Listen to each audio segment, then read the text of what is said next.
Positioning is maybe one of the most complicated concepts of Marvel Rivals, but it can be especially confusing for tanks, which many people even say it's the hardest role to play. However, if you look at high ranks, this problem doesn't exist, because once you understand the key concepts behind good tank positioning, everything becomes clear because you know how to be exactly in the right place at the right time. So if you also have trouble positioning as tank, don't worry, I'll be explaining what great tank positioning looks like, how to adapt your position based on the situation, and how each tank should position specifically. But even if you're not a tank main, it's still important to know the fundamentals of tanks positioning so that you'll have an easier time working with your tanks and being able to make each other's jobs easier, but also because positioning applies to the other roles as well, so I still highly recommend watching this video even if you're not a tank main. But before we even think about how to position as a tank, we need to understand the concept of space, because as a tank, one of your main jobs is to manage space, which dictates how you should position yourself. Space and good positioning go hand in hand. But what does space management even mean, or what even is space? Here's a simple way to look at it. Imagine yourself in real life. You have what's called personal space. You feel comfortable in your own space. But if people start getting too close, you start feeling uncomfortable and anxious because they're invading your space. But the same can be said about the game. Each hero on your team and the enemy team have their own personal space bubbles. If you're on the same team and you're close to each other, those personal bubbles combine themselves into a bigger, weirdly shaped personal space polygon, and so does the enemy's space. And lastly, there's neutral space, which will be relevant later. But as the game progresses and you're trying to get or defend an objective, these two big shapes will clash with each other multiple times, where the tank is usually the one that engages the most with the enemy's bubble. So taking space in this case means making your team's bubble bigger by taking away from the enemy's bubble. Of course, depending on which tank you play, the way you do this is different, but we'll talk about the positioning of each tank later. For now, let's see how space and the way tanks should manage space dictates positioning. As space is volatile and changes throughout the game, your positioning as tank will be related to these space changes as well. For example, if the enemy team is trying to take space, they are increasing the pressure, but if you by yourself try to stop them, you might be left behind, or rather too much in the front, leaving you in an exposed position to get overwhelmed by the enemies. Because one of the biggest reasons positioning can seem hard on tank is because of a tank's general place in the team, which is the front. As tank, in order to take space, you're not gonna sit behind your team, you're going to be the first one in line of your team. However, by being in front of your team, it's hard to know what's going on with your teammates because they are going to be behind you, and you don't have eyes behind your back, don't you? This is why you might have the problem of going too far forward, overextending, then dying and asking, "Where's my team, man? Look at all the space I'm making." But then you see your team is like a mile behind you, and this happens all the time as a consequence of where tanks generally stay at the front. However, there's a very simple fix for this. It's insanely easy to do, yet I rarely see tanks do it, let alone actually make use of it. All you have to do is turn around and look behind you. As you're going forward, as you're engaging the enemy, turn around for half a second and check on your team. Where are they? Are they close enough to help you, or are they a mile away? Are they getting dove, or are they being pressured and low HP? You need to gather this information so you can make the best educated decision. If they are in Narnia all the way in the back, it's probably not the best time to position yourself too far forward. Which also leads to a very common question I see from tanks. If my team is getting dove,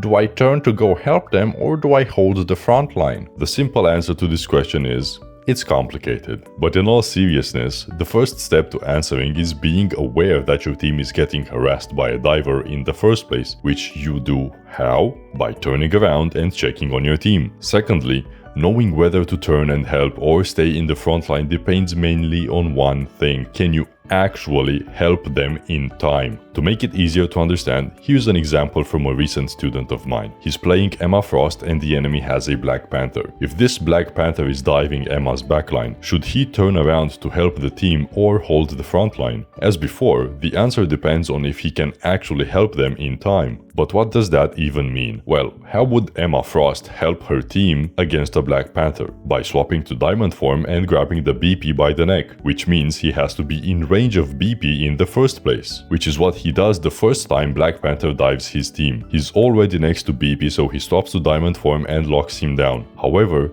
the second time this Black Panther dives, he tries to help again, but because he cannot actually help in time is the wrong choice. This time, he is too far away from BP's dive, so by the time he tries to get in range to help, the dive is pretty much over. What he should have done instead is try to hold the front line, because he was too far away from the dive to be able to actually help. But this kind of nuance depends on the tank you're playing, so now let's actually go through how each tank should position in the different scenarios. Starting off with Emma Frost, since you already talked about her a bit. She has quite short range but great damage and kill potential with her diamond form, which is melee range. She doesn't have mobility like at all, only her short dash in diamond form, but it's not enough to matter. So considering her close range potential, she needs to position towards the enemies, meaning she has to look for cover and play around cover in order to decrease the distance between her and enemies. She can't be too far forward because then she has no real way to get back to her team or be able to help them in case of dives like we said earlier. So she has to play close to her team and advance forward with her team close by. Next up we have Magneto, and he has some range with his attacks. He can reach all the way to the enemy backline with his attacks, but he doesn't have the best mobility, as in like none, so he has to be closer to his team, especially because of his shield and bubble, which he can use to protect his teammates. But he can't do that if he is behind his teammates or too far forward, so he has to stay close to his team and a bit further away from the enemies to take advantage of his range while using cover to slowly go forward and take space as he is shooting from distance. He can peek in and out of cover to shoot so he can be safer. You don't want to let the enemies get in your face because you don't have a real answer to that, so you want to keep your distance from them. If your team is getting dived, you have the range advantage, so you can help your team by throwing a bubble to whoever needs it while using your range to shoot the diver from the front line without backing away and letting enemies advance. Moving on to Strange, he has some decent range with his primary attack and good burst with his energy explosion, but he doesn't have the best mobility. The flight is good but not the most reliable, which means he can't be too deep into the enemies unless he has an ultimate available. If you have Eye of Agamotto, you can go on weirder positions to try and take the enemies by surprise and hit a big ultimate on multiple enemies. But other than that,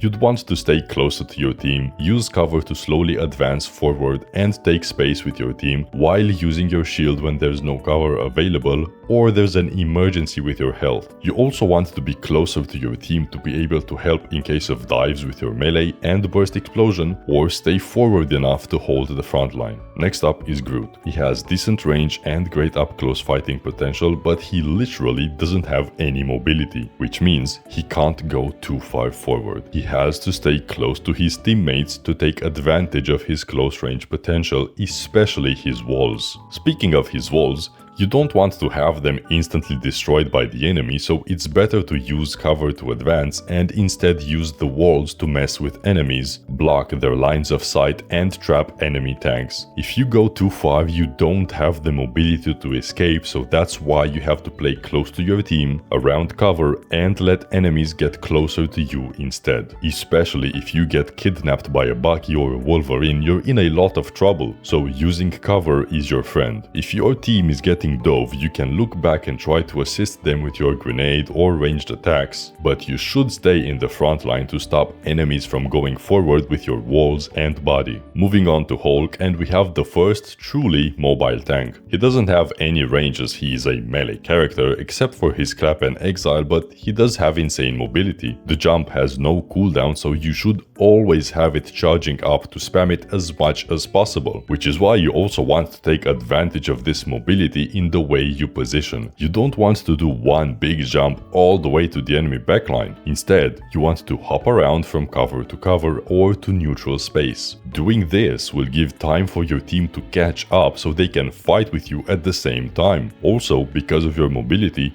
it's your job as Hulk to go to enemies that are taking high ground and neutral space and force them out of there or kill them. You have the freedom because of your jumps, so you don't have to babysit your team all the time. Next up is Captain America. Really mobile, really fast, he can maneuver around the map really quickly. He can protect his team a bit, especially with his ultimate, but he is way better off harassing the enemy backline, meaning you shouldn't try to babysit your team. But since you're not as vertical mobile as Hulk, you're probably going to look for more flanks and sneaking around the map to reach into the enemy backline, which is why you're probably too far away from your team to help them in case of dives. However, if you are close enough by chance, you can help them because you can get back to the front line or the enemy backline fairly quickly, so it's okay to turn back if you're close by to help your team when needed. Moving on to Peni, and she's a special one. She has some mobility with her web pool, meaning if you see enemies taking advantage of high ground or weird positions, you can web up in their face and try to push them away from that position, or you can do some crazy rollouts around the map to flank the enemy backline, although those are some rare cases. Instead, you should position close by to your team because you can actually help them a lot in case of dives, with your mines, with your web, and especially your nest. Speaking of your nest, you should stay close to a corner or cover where you can place your nest behind and actually lock that area down. So Peni is all about great cover usage and her nest. Next one is Venom. Good mobility but no range and no real way of protecting his teammates. His best job is when he is deep inside the enemy backline. So with him,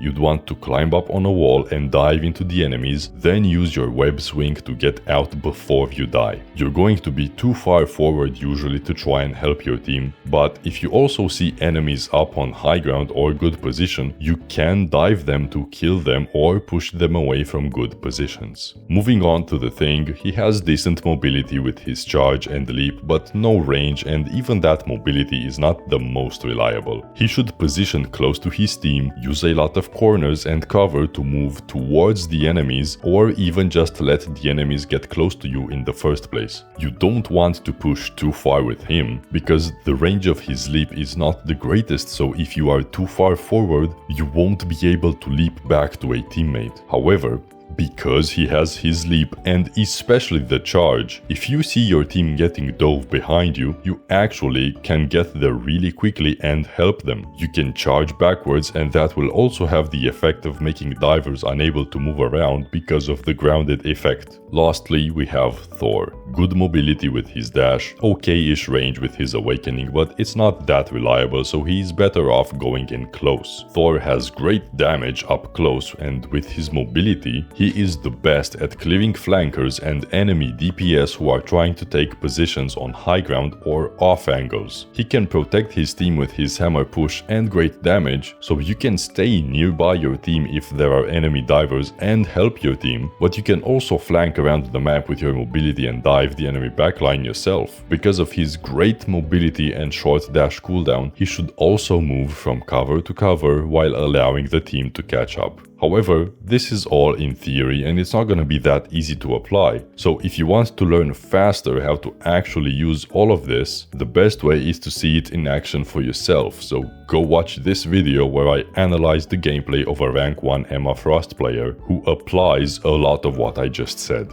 Thanks for watching, now go get some wins.